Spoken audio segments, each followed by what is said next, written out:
এই মুহূৰ্তে গুৰুত্বপূৰ্ণ খবৰ ভাৰতৰ আন ৰাজ্যৰ পিছত এইবাৰ অসমত আহি পালে নেকি অমিক্ৰণ কিয়নো হিলছৰ মেডিকেলত ৮ চিকিৎসক কোভিডত আক্ৰান্ত হৈছে আৰু তেওঁলোকৰ অমিক্ৰণ পৰীক্ষাৰ বাবে নমুনা প্ৰেৰণ কৰা হৈছে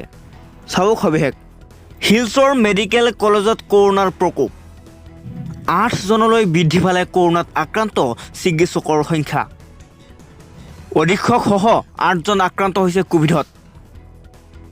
আৰু অমিক্ৰণ পৰীক্ষাৰ বাবে পঠোৱা হৈছে আটাইকেইজন চিকিৎসকৰ স্ৰাৱৰ নমুনা আৰু ৩ দিনৰ ভিতৰত এই ৮ জনকৈ চিকিৎসক আক্ৰান্ত হৈছে কোভিডত আৰু চিকিৎসকসকলৰ নাছিল কোনো ভ্ৰমণ বৃত্তান্ত ২জন চিকিৎসকৰ কোভিড ৱাৰ্ডত চিকিৎসা চলিছিল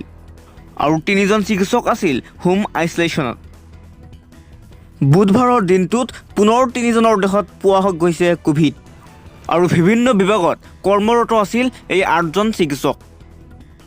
অমিক্ৰণ হয় নে নহয় তাৰ বাবে জিনম পৰীক্ষা কৰা হ'ব আটাইকেইজন চিকিৎসকৰ